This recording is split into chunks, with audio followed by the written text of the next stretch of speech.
आज हम लोग कोशिकत्व, श्यानता और वायुमंडलीय दाब के बारे में पढ़ेंगे। Hello friends, welcome back. तो आज का टॉपिक पढ़ना स्टार्ट करते हैं। चलिए फ्रेंड्स, कोशिकत्व, कैपिलरिटी। केस नली कैपिलरी ट्यूब में द्रव के ऊपर चढ़ने या नीचे उतरने की घटना को कोशिकत्व कहते हैं। केस नली एक बहुत ही कम एवं एक समान त्रिज्या वाली एक खोखली नली है।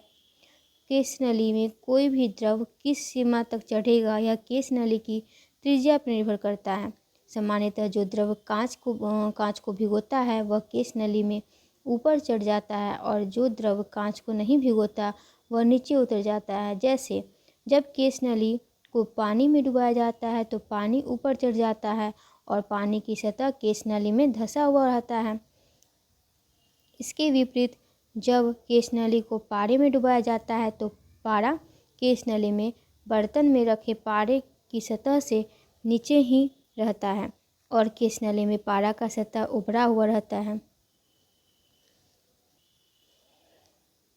यदि केस नली की त्रिज्या r, द्रव का पृष्ठ तनाव T व द्रव घनत्व D हो तो नली में चढ़े या उतरे द्रव की ऊंचाई या गहराई h = 2t cos theta by r dg, जहाँ थीटा = द्रव का स्पर्श कोण। इस सूत्र से स्पष्ट है कि नली जितनी पतली होगी द्रव उतनी ही अधिक ऊंचाई तक चढ़ेगा। शुद्ध जल के लिए थीटा का मान लगभग 0 होता है और पारा के लिए इसका मान 135 डिग्री होता है। cos 0 degree = 1, cos 135 degree = -0.71। अतः पारे के लिए h का मान ऋणात्मक होता है, जो यह बताता है कि पारा केस नली में नीचे गिर जाता है। उदाहरण, ब्लॉटिंग पेपर स्याही को शीघ्र सोख लेता है क्योंकि इसमें बने छोटे छोटे छिद्र केस नली की तरह कार्य करती है। लालटेन या लैंप की बत्ती में केशिकत्व के कारण ही तेल ऊपर चढ़ता है। ये उदाहरण बहुत बार एग्जाम में पूछा है, ये याद कर लीजिएगा। पेड़ पौधों की शाखाओं, तनों एवं पत्तियों तक जल और आवश्यक लवण कोशिकत्व की क्रिया के द्वारा ही पहुँचते हैं। ये भी पॉइंट ध्यान में रखने वाली है। कृत्रिम उपग्रह के अंदर भारहीनता की अवस्था यदि किसी केस नली को जल में खड़ा किया जाए तो नली में चढ़ने वाले जल स्तंभ का प्रभावी भार 0 होने के कारण जल नली के दूसरे सिरे तक पहुंच जाएगा, चाहे केस नली कितनी भी लंबी क्यों न हो। वर्षा के बाद किसान अपने खेतों की जुताई कर देते हैं ताकि मिट्टी में बनी केस नलियाँ टूट जाए और पानी ऊपर न आ सके, वह मिट्टी में नमी बनी रहे। अब है श्यानता, विस्कोसिटी। किसी द्रव या गैस की परत की दूसरी परत पर फिसलने पर उनके मध्य घर्षण बल लगता है जो उनकी अपेक्षित गति का विरोध करता है। इसे एक उदाहरण से समझा जा सकता है। चलिए इसका उदाहरण देखते हैं। माना कि कोई द्रव किसी क्षैतिज समतल AB पर बह रहा है। द्रव की वह परत जो तल AB के स्पर्श में रहती है स्थिर होती है, परंतु ज्यों-ज्यों हम ऊपर की ओर बढ़ते हैं द्रव की विभिन्न परतों का वेग बढ़ता जाता है तथा सबसे ऊपर वाली परत का वेग अधिकतम होता है। परत P जिसका वेग परत Q से कम है, मतलब वेग बढ़ता जा रहा है। सबसे ज़्यादा वेग किसका होगा? यहाँ जो है R का ज़्यादा होगा, इससे ऊपर वाला का भी सबसे ज़्यादा होगा। Q से कम है। परत Q को पीछे की ओर खींचना चाहती है, अर्थात परत P परत Q के वेग को कम करना चाहती है, परंतु परत Q परत P को आगे की ओर बढ़ाना चाहती है, अर्थात इसके वेग को बढ़ाना चाहती है। यही बात परत Q एवं R के बीच होती है। अतः द्रव की प्रत्येक परत अपने नीचे वाली परत को आगे की ओर खींचना चाहती है, वे उनके ऊपर वाली परत को पीछे की ओर खींचना चाहती हैं। स्पष्ट है कि द्रव के विभिन्न परतों के बीच आंतरिक स्पर्श रेखीय बल इंटरनल टेंजेंशियल फोर्स कार्य करते हैं जो परतों के बीच होने वाली अपेक्षित गति को नष्ट करने का प्रयास करते हैं। इन बलों को श्यान बल कहते हैं। इस प्रकार किसी द्रव या गैस की दो क्रमागत परतों के बीच उनकी अपेक्षित गति का विरोध करने वाले घर्षण बल को श्यान बल विस्कस फोर्स कहते हैं। अतः श्यानता द्रव का वह गुण है जिसके कारण वह अपने विभिन्न परतों में होने वाली अपेक्षित गति का विरोध करता है। दैनिक जीवन में होने वाले अनेक घटनाओं में हमें श्यानता का प्रभाव देखने को मिलता है। जैसे जितनी तेज़ी से हम वायु में दौड़ सकते हैं उतनी तेज़ी से जल में नहीं दौड़ सकते। इसका कारण यह है कि जल की श्यानता वायु से अधिक है। श्यानता केवल द्रवों तथा गैसों का गुण है। श्यानता केवल द्रवों तथा गैसों का गुण है। द्रवों में श्यानता अणुओं के मध्य लगने वाले सहसंयोजक बलों के कारण होती है। जब द्रव की विभिन्न परतों के बीच अपेक्षित गति होती है तो द्रव के अणुओं के बीच की दूरी बढ़ती है, जिसका सहसंयोजक बल विरोध करता है। फलस्वरूप श्यानता की उत्पत्ति होती है। इसके विपरीत गैसों में श्यानता इसकी एक परत से दूसरी परत में अणुओं के स्थानांतरण के कारण होती है। अतः गैसों में श्यानता द्रवों की तुलना में बहुत कम होती है। ठोसों में श्यानता नहीं होती है क्योंकि उसकी विभिन्न परतों में अपेक्षित गति नहीं होती है।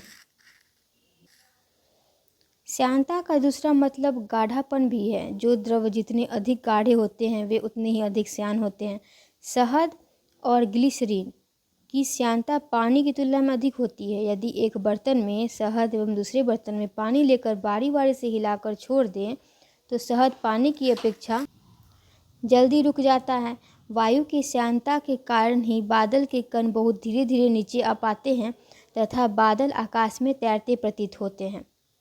श्यानता पर ताप का प्रभाव। ताप बढ़ाने पर द्रव की श्यानता घट जाती है परंतु गैसों की बढ़ जाती है। एक आदर्श तरल की श्यानता शून्य होती है। एक आदर्श तरल की श्यानता क्या होगी? शून्य होगी। व्यवहार में ऐसा द्रव असंभव है परंतु जल आदर्श द्रव के निकटतम है। आदर्श द्रव के निकटतम जल को माना जाता है। ठीक है। श्यानता गुणांक कोफिशिएंट ऑफ विस्कोसिटी। किसी तरल की श्यानता को श्यानता गुणांक द्वारा मापा जाता है। इसी द्रव की दो परतों के बीच लगने वाला श्यान बल F = eta A dV/dx। F = eta A dV/dx, जहाँ A = प्रत्येक परत का क्षेत्र, dV/dx = वेग प्रवणता दूरी के साथ वेग में परिवर्तन की दर। यदि A = 1 dV/dx = 1 तो ईटा = F। अतः किसी द्रव का श्यानता गुणांक उस द्रव के अंदर एकांक क्षेत्रफल वाली दो परतों के बीच कार्य करने वाले श्यान बल के बराबर होती है। जब उन परतों के बीच एकांक वेग प्रवणता हो। श्यानता गुणांक का ऐसा मात्रक डेकापवाइज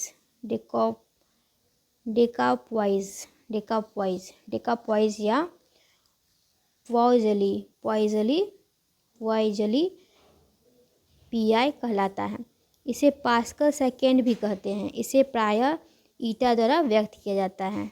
सीमांत वेग टर्मिनल वेलोसिटी। जब कोई वस्तु किसी श्यान द्रव में गिरती है तो प्रारंभ में उसका वेग बढ़ता जाता है किंतु कुछ समय बाद वह नियत वेग से गिरने लगती है। इस नियत वेग को ही वस्तु का सीमांत वेग कहते हैं। सीमांत वेग की स्थिति में वस्तु का भार श्यान बल एवं उत्प्लावन बल के योग के बराबर हो जाता है। अतः उस वस्तु पर कार्य करने वाले बलों का बीजीय योग शून्य होता है। अतः वस्तु का त्वरण भी शून्य होता है। यह वेग वस्तु की त्रिज्या के वर्ग के अनुक्रमानुपाती होता है, अर्थात बड़ी वस्तु अधिक वेग से और छोटी वस्तु कम वेग से गिरती है। पैराशूट की सहायता से नीचे उतरता सैनिक सीमांत वेग से पृथ्वी पर उतरता है। बादल आकाश में तैरते हुए प्रतीत होते हैं क्योंकि बादल भाप के बहुत छोटे कणों से मिलकर बने हैं। इन कणों का सीमांत वेग बहुत ही कम होता है जिससे वे वायु की दिशा में बह जाते हैं, जिससे उनका समूह तैरता हुआ सा प्रतीत होता है। अब है तरल प्रवाह फ्लो ऑफ फ्लूइड्स। धारा रेखीय प्रवाह। जब द्रव का प्रत्येक कण प्रवाह के दौरान उसी बिंदु से गुजरता है जिस बिंदु से उसके पहले वाला कण गुजरा था तो द्रव के ऐसे प्रवाह को धारा रेखीय प्रवाह कहते हैं। Streamline flow, streamline flow. अब है अविरतता का सिद्धांत, प्रिंसिपल ऑफ कंटिन्यूटी। यदि कोई असंपीड्य, इनकम्प्रेसिबल तथा अश्यान द्रव, नॉन विस्कस लिक्विड अर्थात आदर्श द्रव असमान अनुप्रस्थ प्रतिच्छेद वाली नली में बह रहा हो तथा उसका प्रवाह धारा रेखीय हो, तो नली के प्रत्येक स्थान पर उसके अनुप्रस्थ प्रतिच्छेद के क्षेत्रफल और द्रव के प्रवाह के वेग का गुणनफल सदैव नियत रहता है। इसे अविरतता का सिद्धांत कहते हैं। यदि नली के किसी स्थान पर उसके अनुप्रस्थ प्रतिच्छेद का क्षेत्रफल a तथा द्रव के प्रवाह का वेग भी हो, तो इस सिद्धांत के अनुसार a भी = एक नियतांक। दो भिन्न स्थानों के लिए a1 v1 = a2 v2 नियतांक। इस समीकरण से स्पष्ट है कि असमान अनुप्रस्थ प्रतिच्छेद वाली नली के किसी बिंदु पर द्रव के प्रवाह की दर उस बिंदु पर अनुप्रस्थ प्रतिच्छेद के क्षेत्रफल की व्युत्क्रमानुपाती होती है। अतः जहाँ नली चौड़ी होती है वहाँ द्रव प्रवाह का वेग कम तथा जहाँ पतली होती है वहाँ द्रव प्रवाह का वेग अधिक होता है। अब है क्रांतिक वेग, क्रिटिकल वेलोसिटी। यदि द्रव के प्रवाह का वेग एक निश्चित वेग से कम होता है तो द्रव का प्रवाह धारा रेखीय प्रवाह, स्ट्रीमलाइन फ्लो होता है, अर्थात द्रव का प्रत्येक कण उसी बिंदु से गुजरता है जिससे उसके पहले वाला कण गुजरा था। इस निश्चित वेग को क्रांतिक वेग कहते हैं, क्रिटिकल वेलोसिटी कहते हैं। यह वेग नियमित होता है जिसमें किसी नियत बिंदु पर प्रवाह की चाल व उसकी दिशा निश्चित बनी रहती है। यदि द्रव वेग क्रांतिक वेग से अधिक होता है तो द्रव का प्रवाह धारा रेखीय न होकर विक्षुब्ध प्रवाह टर्बुलेंट फ्लो हो जाता है, अर्थात द्रव की गति अनियमित व उसका मार्ग टेढ़ा मेढ़ा, जिगजैग या भंवरदार वायरली होता है, जैसे बरसात में नदी नालों की गति। जब द्रव के बहने का वेग क्रांतिक वेग से कम होता है तो उसका बहना मुख्यतः श्यानता पर निर्भर करता है, और यदि द्रव के बहने का वेग क्रांतिक वेग से अधिक होता है तो द्रव का बहना मुख्यतः उसके घनत्व पर निर्भर करता है। उदाहरण के लिए ज्वालामुखी से निकला हुआ लावा बहुत अधिक गाढ़ा होने पर भी तेजी से बहता है, क्योंकि उसका घनत्व अपेक्षाकृत कम होता है और घनत्व ही उसके वेग को निर्धारित करता है। बर्नौली प्रमेय। जब कोई असंपीड्य और अश्यान द्रव अर्थात आदर्श द्रव किसी नली में धारा रेखीय प्रवाह में बहता है तो उसके मार्ग के प्रत्येक बिंदु पर इसके एकांक आयतन या एकांक द्रव्यमान की कुल ऊर्जा यानी दाब ऊर्जा, गतिज ऊर्जा एवं स्थितिज ऊर्जा का योग नियत रहती है। यदि द्रव का एकांक आयतन या एकांक द्रव्यमान की दाब ऊर्जा P, द्रव का घनत्व P, द्रव तल से ऊंचाई h तथा वेग v हो तो बर्नौली का प्रमेय के अनुसार एकांक आयतन के लिए P + 1/2pv² + pgh = एक नियतांक तथा एकांक द्रव्यमान के लिए P/P + 1/2v² + gh = एक नियतांक। उपर्युक्त समीकरणों में पहला, दूसरा एवं तीसरा पद क्रमशः दाब ऊर्जा, गतिज ऊर्जा व स्थितिज ऊर्जा बतलाते हैं। यह प्रमेय गैसों के प्रवाह के लिए भी सत्य है। इस प्रमेय से स्पष्ट है कि यदि तरल का दाब बढ़ता है तो उसका वेग कम हो जाता है और यदि वेग बढ़ता है तो दाब कम हो जाता है। यदि द्रव प्रवाह क्षैतिज तल में है तो h नियत रहता है, अतः एकांक आयतन के लिए P + 1/2pv² = नियतांक। बर्नौली प्रमेय के अनुप्रयोग, applications of Bernoulli's theorem. Venturimeter.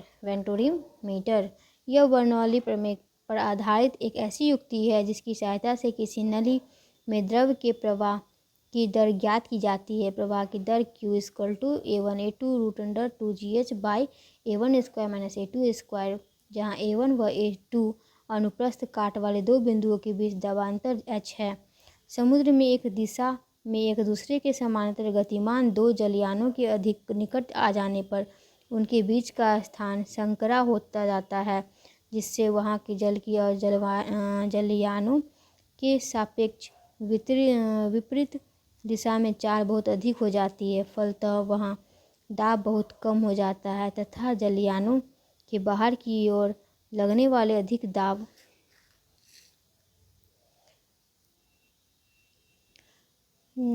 दाब से उत्पन्न दाबांतर के कारण जहाज टकरा जाते हैं। तेज आंधी आने पर टीन की छत उड़ जाती है क्योंकि छत के ऊपर की वायु आंधी के कारण तीव्र गति से बहती है, जिससे छत के ऊपर का दाब कम हो जाता है, जबकि छत के नीचे कमरे के अंदर की वायु दाब में कोई परिवर्तन नहीं होता है। फलतः टीन की छतें उड़कर दूर जा गिरती है। जब कोई गाड़ी प्लेटफॉर्म पर तेजी से आती है तो वहां पर वायु का दाब कम हो जाता है, अतः प्लेटफॉर्म पर उपस्थित प्रत्येक वस्तु पर दाबांतर के कारण गाड़ी की ओर एक धक्का लगता है, जिससे सारा कूड़ा करकट पत्ते आदि गाड़ी की ओर तेजी से भागने लगते हैं। अतः गाड़ी आते समय प्लेटफॉर्म पर पटरी से दूर खड़ा होना चाहिए। यदि भौतिक तुला के एक पलड़े के नीचे तेजी से हवा बहाते हैं तो पलड़े के नीचे दाब कम हो जाने से पलड़ा नीचे झुक जाता है। अब है स्टोक्स का नियम, स्टोक्स लॉ। द्रव की श्यानता मापने में स्टोक्स के नियम का उपयोग किया जाता है। यदि द्रव में गिरने वाले गोले की त्रिज्या r, द्रव का श्यानता गुणांक ईटा तथा गोले का वेग v हो तो स्टोक्स के नियम से गोले पर लगने वाला श्यान बल F = 6 पाई ईटा RV, इसे स्टोक्स बल कहते हैं। अंतिम वेग v = 2/9 r²। अंतिम वेग v = 2/9 r² rho minus sigma g by ईटा।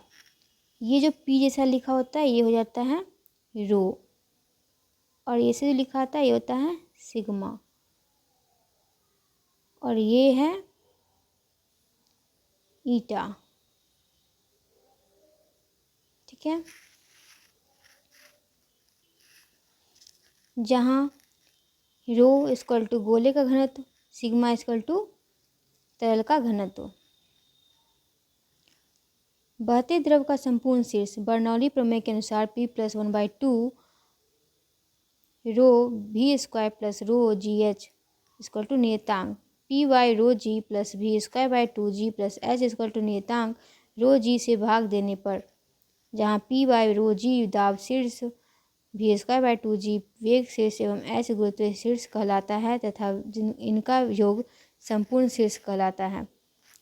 वायुमंडलीय दाब पढ़ेंगे। अब वायुमंडलीय दाब एटमॉस्फेरिक प्रेशर, पृथ्वी के चारों ओर उपस्थित वायु एवं विभिन्न गैसों को वायुमंडल कहा जाता है।